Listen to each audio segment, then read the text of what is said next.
की समझ में ना आए और दब जाए। इसलिए मुख्तसरन मैं आपको चंद बातें बताता हूँ उसके मुतालिक। सबसे पहले याद रखें कि ये जो मामलात होते हैं, यानी कुछ अल्लाह ताला की राह में आप देते हैं, तो उसको सदका क्यों कहते हैं, यानी सदक़तुल फ़ितर, इसको सदका क्यों कहते हैं। याद रखें सदका निकला है सिद्क से, और सिद्क कहते हैं सच्चाई को। और ये जिस वक्त बंदा माल अल्लाह ताला की बारगाह के अंदर देता है या कोई और चीज़ सदका करता है, उसको सदका इसलिए कहते हैं कि ये बंदे की सच्चाई के ऊपर दलील होता है कि ये बंदा पक्का सच्चा मुसलमान है, इसके दिल के अंदर अल्लाह ताला की मोहब्बत मौजूद है। अब इस सदक़े को फ़ितर इसलिए कहते हैं, यह निकला है इफ्तार से। इसका वक्त चूँकि इफ्तार का वक्त होता है, यानी जिस वक्त रमज़ानुल मुबारक ख़त्म हो जाता है और रमज़ानुल मुबारक की जो आखिरी तारीख होती है उसका सूरज गुरूब हो जाता है, तो उस वक्त इसका वक्त शुरू हो जाता है।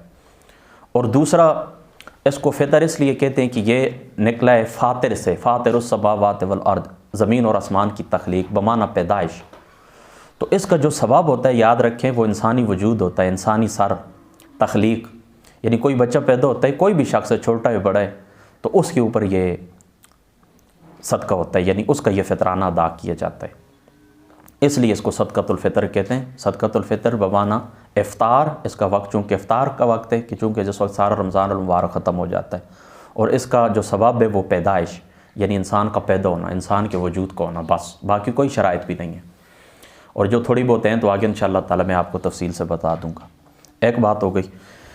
दूसरी बात यह याद रखें कि रमज़ान मुबारक के रोज़े फ़र्ज़ हुए थे 2 को, यानी दूसरी हिजरी, जिस वक्त शबानुल मुअज़्ज़म का माह मुक़द्दस था।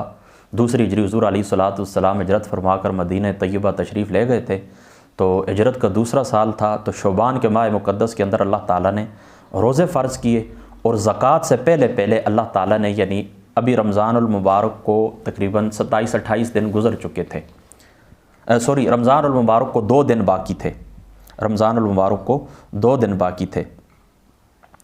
तो हुज़ूर नबी पाक सल्लल्लाहु ताला अलैहि वसल्लम की ज़ात अक़दस के ऊपर अल्लाह ताला ने सदक़े का हुक्म नाज़िल कर दिया। फिर सुन ले, हो सकता है समझ ना आए आपको कि जिस वक्त हुज़ूर अलैहिस्सलाम हिजरत फरमा कर आ गए थे मदीना तय्यबा, दूसरा साल था हिजरत का, अल्लाह ताला ने शौबान के महीने के अंदर रोज़े फ़र्ज़ किए। और फिर इस तरह हुआ कि ईद उल फ़ितर से 2 रोज़ कबल अल्लाह ताला ने, ईद उल फ़ितर से 2 रोज़ कबल, दूसरी हिजरी के अंदर ईद उल फ़ितर से 2 रोज़ कबल अल्लाह ताला ने सदक़ा फ़ितर का हुक्म नाज़िल फरमा दिया था। अब इसकी दलील क्या है? इसकी दलील कुरान पाक से भी है, इसकी दलील सुन्नत रसूल सल्लल्लाहु ताला अलैहि वसल्लम से भी है। कुरान पाक से इसकी दलील क्या है? अल्लाह ताला फरमाता है वज़कर अस्म रब्बिही फसल्ला, कद अफ़लह मन तज़क्का। अल्लाह ताला फरमाते हैं कि वो लोग फ़लाह पा गए कि जिन्होंने तज़किया किया। अब तज़किये से क्या मुराद है? तज़किये से मुराद सही इब्न खुज़ैमा के अंदर ये रवायत मौजूद है कि हुज़ूर नबी पाक सल्लल्लाहु ताला अलैहि वसल्लम आपका फरमान है कि इससे मुराद ये है कि अल्लाह ताला ने यहाँ पर सदक़ा फ़ितर के बारे में ये हदीस पाक नाज़िल की है। ये कुरान पाक की आयत अल्लाह ताला ने सदक़ा फ़ितर के बाब के अंदर अल्लाह ताला ने नाज़िल की है। और बहुत सारे मुफस्सिरीन ने इस मकाम के ऊपर यानी तज़किया से मुराद सदक़तुल फ़ितर लिया है। ये दलील हो गई कुरान पाक से। अब आते हैं हदीस रसूल सल्लल्लाहु ताला अलैहि वसल्लम आपकी तरफ। हदीस पाक के अंदर इसका ज़िक्र है, आका अलैहिस्सलाम ने फरमाया, अबू दाऊद शरीफ की रवायत है, हुज़ूर अलैहिस्सलाम ने फरमाया कि सदक़ा फ़ितर हर मुसलमान पर वाजिब है, मर्द हो, औरत हो, बड़ा हो, छोटा हो। एक हदीस पाक हो गई। दूसरी हदीस पाक जिसके अंदर आका अलैहिस्सलाम ने वक्त भी बयान फरमा दिया, फरमाया जिसने ईद की नमाज से कबल सदक़ा फ़ितर अदा किया तो ये ज़कात मकबूला है। ज़कात मकबूला से मुराद सदक़तुल फ़ितर है, ईद की नमाज से पहले जिसने अदा किया। और जिस शख्स ने ईद की नमाज के बाद अदा किया तो वो आम सदक़ों में से एक सदक़ा है। जिस तरह अक़ीक़ा 7वें दिन होता है, बाद में लोग करते हैं, तो याद रखें कि फिर वो अक़ीक़ा नहीं होता, वो सदक़ा होता है। बिल्कुल इसी तरह ये जो ईद उल फ़ितर का ये जो सदक़ा फ़ितर होता है, ईद उल फ़ितर की नमाज से पहले पहले इसको अदा करना होता है, और अगर आप बाद में अदा करेंगे तो ये एक आम सदका कहलाएगा, सदक़तुल फ़ितर नहीं कहलाएगा। ये बात आपके ज़हन के अंदर रहे। और तीसरी हदीस पाक के अंदर आता है, नबी पाक सल्लल्लाहु ताला अलैहि वसल्लम ने फरमाया कि रमज़ान का रोज़ा ज़मीन और आसमान के दरमियान मुअल्लिक़ रहता है। रमज़ान का रोज़ा ज़मीन और आसमान के दरमियान मुअल्लिक़ रहता है। अल्लाह ताला बग़ैर सदका फ़ितर के उसको ऊपर नहीं लेके जाते, यानी कबूल नहीं करते अपनी बारगाह के अंदर। यह सदक़तुल फ़ितर के दलाइल हैं हदीस पाक से। अब आते हैं ये जो दूसरी रवायत मैंने पढ़ी है ना कि ये ज़कात मकबूला है, अगर पहले पहले दें और अगर बाद में दें तो फिर इस तरह ये आम सदक़ों में से एक सदका, ये बहकी शरीफ के अंदर मौजूद है। और ये जो हदीस पाक के क्या अलैहिस्सलाम ने फरमाया कि ये रोज़े मुअल्लिक़ रहते हैं सदक़ा फ़ितर जब तक अदा न किया जाए, ये अनवार व सोम नामी एक किताब है, उसके अंदर ये रवायत मौजूद है। और हज़रत अब्दुल्लाह इब्न उमर रज़ी अल्लाह ताला अन्हु आपसे मरवी रवायत सही मुस्लिम शरीफ के अंदर मौजूद है। आप फरमाते हैं कि फ़रज़ रसूलुल्लाह सल्लल्लाहु ताला अलैहि वसल्लम ज़कातुल फ़ित्र मिन रमज़ान साम मिन तमरन औ साम मिन शईरन अलल हब्दिल हुर्र वज़्ज़कर वल उन्सा वस्सगीर वल कबीर अल मुस्लिमीन। हुज़ूर अलैहिस्सलातु वस्सलाम की ज़ात अक़दस ने मुसलमानों में से बड़ा है, छोटा है, मुज़क्कर है, मुअन्नस है, तो हुज़ूर अलैहिस्सलातु वस्सलाम ने उनके ऊपर ज़कात को फ़र्ज़ किया। कौन सी ज़कात? ज़कात से मुराद यानी ज़कात फ़ितर, सदका फ़ितर हुज़ूर अलैहिस्सलातु वस्सलाम ने फ़र्ज़ किया साअम मिन तमरिन औ साअम मिन शईरिन। इसकी चलो मैं आगे जिस वक्त वो अशिया बयान करूँगा तो आपको मैं तफ़सील बता दूँगा। यह बात भी हो गई। अब आपको मैंने 3 बातें बता दी। एक, मैंने इसकी दलील आपको बता दी कि कुरान और सुन्नत से इसकी दलील क्या है। दूसरा, इसकी मैंने वजह तस्मीह आपको बता दी कि इसको सदका फ़ितर क्यों कहते हैं। 2 बातें हो गई। और तीसरी, आप ये बात याद रखें कि इसका जो वक्त होता है सदक़तुल फ़ितर का वक्त जिस वक्त रमज़ान मुबारक का सूरज गुरूब हो जाता है, यानी रमज़ान ख़त्म हो जाता है, अब ये आने वाली रात चाँद रात है, उस वक्त इसका वजूब शुरू हो जाता है, यानी वाजिब हो जाता है हर शख्स के ऊपर, बड़ा है, छोटा है, बच्चा है, जवान है, बूढ़ा है, उसके ऊपर सदक़तुल फ़ितर वाजिब हो जाता है। और ये बात भी मैं आपको बता दूं, इसके ऊपर भी बड़ी बहसें हुई हैं कि ये किस वक्त अदा करना चाहिए। अब सारे अक़वाल को छोड़कर मैं आपको बेस्ट कॉल बताता हूं जो मेरा पसंदीदा है। वो ये याद रखें कि इसको ईद उल फ़ितर से 1-2 दिन पहले अदा कर दिया जाए। हज़रत अब्दुल्लाह इब्न उमर रज़ी अल्लाह ताला अन्हु आपके मुतालिक भी आता है कि आप ईद उल फ़ितर से यानी चाँद रात से 1-2 दिन पहले इसको अदा कर दिया करते थे, और इस तरह बाकी सहाबा का भी ये मामूल था। और ये भी दुरुस्त है कि जिस वक्त आप ईद उल फ़ितर के लिए घर से निकलें तो फ़ितराने की रकम आप साथ लें, रास्ते के अंदर जो गरीब आदमी आपको मिले उसको दे दें। यह सदक़तुल फ़ितर का वक्त, ये आप लोगों ने ज़हन के अंदर रखना है। इसका सबब क्या है, ये अल्लाह ताला ने क्यों रखा है? हदीस पाक से यह बात साबित होती है। यानी आप इसके सबब की तरफ, चौथी बात की तरफ आते हैं। इसका सबब दोस्तों ये याद रखें कि रमज़ान मुबारक के अंदर इंसान से ख़ता हो जाती है। रोज़ों के जो आदाब अल्लाह ताला ने रखें, उन आदाब में से कोई अदब हम पूरा नहीं कर सकते। इसी तरह कोई बेहुदा बात देखें निकल जाती है। और दूसरा मकसद क्या है कि मुआशी नामवारी ख़त्म करना, यानी जो लोग महरूम तबका है, वफ़ी अम्वालिहिम हक़्क़ुन लिस्साइल वल महरूम, तुम्हारे मालों के अंदर अल्लाह ताला ने उन महरूम तबके का ऐसा रखा है ताकि वो गरीब लोग ईद उल फ़ितर उनकी आसानी से गुजर जाए। ये खुशी का दिन होता है। तमाम आलम इस्लाम के अंदर लोग खुशी मनाते हैं कि अल्लाह ताला ने हमारे ऊपर इनाम किया है कि बख़ैर आफ़ियत हमने रमज़ान मुबारक के रोज़े पार कर लिए हैं। यह खुशी का दिन होता है। तो इस दिन लोग नए कपड़े पहनते हैं, एक दूसरे से गले मिलते हैं, नमाज़ पढ़ते हैं, खाने खाते हैं। तो ये ईद की जो खुशी होती हैं, तो ये जो मारूम तबका लोग होते हैं, तो इसकी हिकमत ये है कि इनको भी साथ शामिल कर लिया जाए। यानी 2 हिकमतें। एक तो ये है कि जो कमी कोताही रह गई है रमज़ान मुबारक के अंदर वो भी पूरी हो जाए, और गरीब लोग जो हैं वो भी आपके साथ खुशियों के अंदर शामिल हो जाए। ये सबब है, इसका हिकमत है, बल्कि हिकमत कह लें, सबब ना कहें, हिकमत कहें। सबब तो इंसान खुद है, ज़ाहिर सी बात है। आलात, किस किस्म के आलात हों कि सदका फ़ितर, इसके अंदर भी वैसे में बड़ी लम्बी अहनाफ का कुछ और नुक्ता नज़र है, बाकी शवाफ़ कुछ और कहते हैं। मैं आपको आसान सी बात बताता हूँ। याद रखें कि उन दिनों के अंदर अगर आप खुशहाल हैं, यानी ईद उल फ़ितर का जो दिन है, रमज़ान मुबारक के आखिरी दिन है, उनके अंदर अल्लाह ताला ने आपको खुशहाली नसीब फरमाई है, तो आप सदका अदा कर दें। यानी बेसिकली याद रखें कि ये उन्हीं लोगों के ऊपर आता है जो साहिब निसाब होते हैं, लेकिन उससे कम दर्जे के लोग भी अगर अदा करें, गो कि उनके ऊपर वाजिब नहीं है, लेकिन उनको सदक़े का सवाब ज़रूर मिलेगा, वो भी अदा करें, कोशिश करके अदा करें। बल्कि हज़रत इमाम मालिक का कौल तो ये, वो कहते हैं अगर कर्ज़ा भी लेना पड़ता है तो कर्ज़ा लेकर कर्ज़ा भी अदा कर दें, यानी कर्ज़े से लेकर तब भी सदक़ा फ़ितर अदा करें। लेकिन बुनियादी बात आपने याद रखनी है कि ये उन्हीं लोगों के ऊपर है जो साहिब निसाब होते हैं, लेकिन इसके ऊपर साल का गुजरना शर्त नहीं होता। ये बात याद रखें, इसके ऊपर साल का गुजरना शर्त नहीं होता। ज़कात के लिए तो देखें ना, उस माल के ऊपर साल का गुजरना शर्त होता है, लेकिन सदक़तुल फ़ितर के ऊपर साल का गुजरना निसाब बस उन दिनों के अंदर, जिन दिनों के अंदर, यानी रमज़ान मुबारक के दिन, ईद उल फ़ितर का दिन, इस दिन अल्लाह ताला ने आपको अगर खुशहाली अता फरमाई, आपके हाथ आसानी है, तो आप सदक़तुल फ़ितर अदा करें। यह बात भी हो गई। एक बात और भी याद रखें, मसारिफ़ इसके कौन कौन से, वही मसारिफ़ हैं जो ज़कात के बाब में मैंने आपको बताए थे। इन्नमस सदक़ातु लिल-फ़ुक़राए वल मसाकीन, यानी फ़कीर लोग, मस्कीन लोग, इब्न सबील, मुसाफिर, इसी तरीके से आमिल, इसी तरीके से मुअल्लफ़तुल क़ुलूब, इसी तरीके से ये जो कर्ज़दार लोग होते हैं, यही मस्कीन गरीब जिनको आप ज़कात देते हैं। ज़कात के बाब में मैंने 8 मसारिफ़ आपको बताए थे। तो जो मसारिफ़ ज़कात के हैं वही मसारिफ़ किसके हैं? सदक़तुल फ़ितर के। अब ख़ास बात आपको बताता हूँ, कितनी अशिया हैं जिनसे आप सदक़तुल फ़ितर अदा करेंगे। याद रखें, गंदम, जौ, खजूर, पनीर और किशमिश, इसका आपने एक सा अदा करना है। फिर सुन लें, 5 चीज़ें, गंदम, जौ, खजूर, पनीर और किशमिश, इसका एक सा आपने सदक़तुल फ़ितर अदा करना है, या इसके बराबर आपने कीमत अदा करनी है।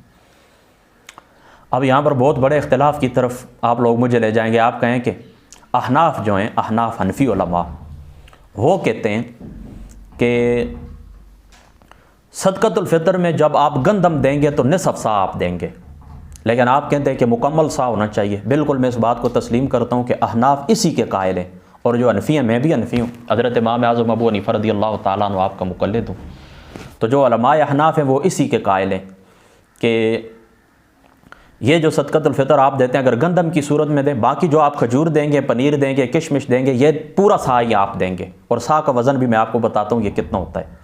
लेकिन गंदम की बाबत अहनाफ कहते हैं कि यह निसफ़ होना चाहिए, लेकिन मैं कहता हूँ कि यह मुकम्मल होना चाहिए। बेशक अनफियों ने एक दलील भी दी है, मैं उसकी दलील भी आपको पढ़ के सुना देता हूँ कि नबी पाक सल्लल्लाहु ताला अलैहि वसल्लम आपकी जो ज़ात मुक़द्दस आए, तो हुज़ूर अलैहिस्सलातु वस्सलाम ने फरमाया कि हज़रत अब्दुल्लाह इब्न सोलबा आप फरमाते हैं कि रसूलुल्लाह ने खुतबा दिया है यौम फ़तर से 1 रोज़ या 2 रोज़ पहले। और ये भी याद रखें कि जो उलमा हैं, यानी मस्जिद के अंदर जो लोग हैं, खुतबाए वाइज़ीन हैं, उनका हक़ बनता है कि ईद से 1 या 2 रोज़ पहले खुतबा दें, अच्छा खुतबा दें लोगों को, जिसके अंदर सदक़तुल फ़ितर के मसाइल को बयान किया जाए। सदक़तुल फ़ितर क्यों वाजिब है, इसकी हिकमत क्या है, कितना देना चाहिए, किन लोगों को देना चाहिए, यह लोगों के ऊपर ज़रूरी है कि हुज़ूर अलैहिस्सलाम की सुन्नत है कि हुज़ूर अलैहिस्सलाम भी ईद उल फ़ितर से 1-2 रोज़ कबल खुतबा दिया करते थे। और हुज़ूर ने खुतबा दिया है, और खुतबे के दौरान हुज़ूर अलैहिस्सलाम ने फरमा अदा करो 1 सा गेव, यानी गंदम 2 आदमियों में से, यानी 2 आदमियों की तरफ से, यानी नसफ़ सा। यह हनफियों की दलील है, लेकिन मेरा जो पसंदीदा है वो यही है कि पूरा सा दिया जाए। क्यों कि सही मुस्लिम के अंदर ये रवायत मौजूद है, हज़रत अबू सईद खुदरी रज़ियल्लाहु ताला अन्हु आपकी ज़ात अक़दस सही रवायत मौजूद है सही मुस्लिम के अंदर। आप फरमाते हैं कि नबी पाक सल्लल्लाहु ताला अलैहि वसल्लम आपके ज़माना मुक़द्दसा के अंदर हम लोग पूरा सा अदा किया करते थे गंदम का, बाकी अशिया का भी वहाँ पर ज़िक्र है, पूरा सा अदा किया करते थे। फिर जिस वक्त हज़रत मुआविया रज़ियल्लाहु ताला अन्हु आपका ज़माना आया तो आप हज या उम्रे के लिए मदीना तैयबा तशरीफ़ लाए, तो फिर आप इस तरह मिंबर के ऊपर बैठे हैं, तो फिर ये रद्दो बदल आपने देखा है, कीमतों का तफावत आपने देखा है, तो अपने इज्तिहाद, ज़ाती इज्तिहाद से उन्होंने इसको निसफ़ सा के बराबर कर दिया कि यानी सा के बजाय आप इस तरह करें कि ये जो गंदम है निसफ़ सा देनी चाहिए, कीमतों को देखकर खजूर वगैरह की कीमतें देखी थी। लेकिन मैं ये समझता हूँ यही हनफियों की दलील भी है, और ये जो पीछे रवायत फतावा शामी से मैंने आपको पढ़ के सुनाई, यही हनफियों की दलील है। लेकिन याद रखें यह सहाबा पाक का मैं समझता हूँ कि एक इज्तिहाद था, हज़रत मुआविया और रज़ियल्लाहु ताला अन्हु चंद और सहाबा भी थे। लेकिन देखें हज़रत अबू सईद खुदरी रज़ियल्लाहु ताला अन्हु फिर हदीस पाक के आखिरी लफ्ज़ या मैं ऐसा नहीं करूँगा, हुज़ूर के ज़माने में भी मैं पूरा साथ देता था, आप भी पूरा साथ दूँगा। तो ये सही मुस्लिम की रवायत है, सही उल इस्नाद रवायत है, तो मैं इसको पसंद करता हूँ। मैं कहता हूँ कि पूरा सा गंदम का भी पूरा साथ देना चाहिए, निसफ़ सा नहीं देना चाहिए। अगर अहनाफ का यही कौल है, मैं इस बात को तस्लीम करता हूँ। अब आते हैं कि सा कितना होता है। याद रखें सा का जो सही वज़न है, मेरी अपनी ज़ाती जो तहकीक है, उस तहकीक के मुताबिक याद रखें कि सा का वज़न होता है 2732 ग्राम, यानी 3 किलो भी पूरा नहीं बनता, 3 किलो से भी कुछ कम है, 3 किलो से कुछ कम बनता है, यह सा का वज़न है। यानी इतनी आप गंदम दें, इतनी आप खजूरें दें, इतनी आप किशमिश दें, इतना आप पनीर दें, और इतना आप जौ लोगों को दे सकते हैं, या इसके बराबर आप कीमत भी दे सकते हैं। ये हज़रत अब्दुल्ला उमर बिन अब्दुल अज़ीज़ रज़ियल्लाहु ताला अन्हु आपसे मरवी वो रिवायत मौजूद है कि आपने आमिल को, गवर्नर को हाथ लिखा था कि फ़लाँ इलाके से तूने इतने दीनार नसफ़ दीनार फ़लाँ लोगों से ले लेना है, यानी कीमत भी ली जा सकती है। इसके अंदर भी बाज़ लोग इख्तिलाफ़ करते हैं, कहते हैं नहीं गंदम ही देनी चाहिए, जौ खजूरें देनी चाहिए, किशमिश पनीर देना चाहिए, कीमत नहीं देनी चाहिए। नहीं, कीमत भी हो सकती है। तो यानी ये 5 अशिया हैं, इनके साथ आप छठी कीमत भी दाखिल कर लें, यानी इस तरह कि इनकी जो कीमत बनती है मौजूदा दौर के लिहाज से, मौजूदा रेट के मुताबिक, तो आप उतनी कीमत भी दे सकते हैं। अब देखें गंदम की जो कीमत है, मैं अंदाज़न कहता हूँ 60 रुपये किलो आटा में मिलता होगा, तो 3 किलो आटा बनता है तकरीबन 180 रुपये, 3 किलो आटा, और 3 किलो से थोड़ा कम है, चलो 150 रुपये कर दें। तो गंदम देने वाले वो क्या करें कि 150 रुपये फ़ी कस के हिसाब से अपना फितराना अदा करें। आज यानी आज की डेट में सन 2021 से आज अप्रैल की कितनी तारीख है, गालिबन 15 तारीख है, पहला रोज़ा है हमारे पास, 15 तारीख है आज। और ये भी याद रखें कि फतवा सी के ऊपर दिया जाता है जो अनफ़ा लिल खल्क़ हो, यानी जिसमें से मखलूक का ज़्यादा नफ़ा हो। तो अब जो अमीर तरीन लोग हैं वो किशमिश दिया करें, मेरी बात याद रखें, 1 सा यानी 3 किलो आप किशमिश दिया करें, उसकी कीमत ज़्यादा बनती है। देखें आटे की कीमत जाकर बनती है 150 रुपये, और किशमिश का अगर आप हिसाब करें 3 किलो का तो वो जाकर बनते हैं तकरीबन हज़ारों में बात चली जाती है। तो इसमें मस्कीन लोगों का नफ़ा ज़्यादा है, लिहाजा जिन लोगों को अल्लाह ताला ने पैसा दिया है, दौलत दी है, वो किशमिश का हिसाब दिया करें। और ये 3 किलो से कुछ कम बनता है, मैं फिर बता देता हूँ, 2730 या 32 ग्राम बनते हैं। अगर 3000 पूरे हो जाते हैं ना तो फिर 3 किलो पूरा हो जाता, लेकिन ये बनते हैं 2732। ये बात आपके जहन के अंदर रहे, ठीक है। एक 2 बातें मैं आपको और बता देता हूँ। एक ये कि पूरे का पूरा फितराना एक आदमी को भी दिया जा सकता है, जिस तरह ज़कात के बाब में मैंने आपको बताया था, और उस फितराने को आप चंद आदमियों के अंदर तकसीम भी करते हैं। मिसाल के तौर पर एक आदमी का फितराना बनता है किशमिश के हिसाब से 3000 रुपये। अब वो इस तरह करता है कि 1000 एक को पकड़ाता है, दूसरा दूसरे को पकड़ाता है, तीसरा तीसरे को पकड़ा, इस तरह भी ठीक है, और किसी एक शख्स को दे दे, ये भी ठीक है। बाहर जो लोग यानी दूसरे ममालिक के अंदर मुकीम है, उनकी बारगाह के अंदर मैं अर्ज़ ये करता चलूँ कि आपने इस तरह नहीं करना कि पाकिस्तान फ़ोन करके आप अपनी अम्मी अबू को कहें कि हमारी तरफ से आप फितराना अदा कर दें। नहीं, जिस मुल्क के अंदर आप रहते हैं उसके हिसाब से आपको देना होगा। वहाँ पर जो हिसाब होता है ना, पाउंड के अंदर होता है, यूरो के अंदर होता है, रियाल के अंदर होता है, इसी तरीके से ये जो डॉलर हैं डॉलरों के अंदर होता है। इस तरीके से जो करेंसी है अमेरिका की, उसकी करेंसी के मुताबिक वहाँ पर आपने उस तरह हिसाब करना है। वहाँ पर आप देखें कि कितने डॉलर बनती है। मिसाल के तौर पर अब किशमिश आपने ख़रीदनी है 3 किलो, तो देखें कितने डॉलरों के अंदर, वो डॉलरों के अंदर फिर आप उनको तकसीम करें, उतनी आप रकम दें। यानी अगर पैसा देना है तो फिर डॉलरों के अंदर, अगर यहाँ पर भिजवाना है तो फिर उतनी रकम आपने देनी है, और वहाँ पर ही देना है तो फिर डॉलरों की जो कीमत बनती है डॉलरों के हिसाब से, पाउंड के हिसाब से, रियाल के हिसाब से आपने उधर अदा कर देनी है। चलो अभी मेरे जहन में और कुछ भी नहीं फ़िलहाल आ रहा। अगर कोई एक आध बात रह गई तो इंशाअल्लाह ताला मैं फिर बयान कर दूँगा। अल्लाह ताला अमल की तौफीक अता फरमाए। अस्सलामु अलैकुम वरहमतुल्लाहि वबरकातुहू।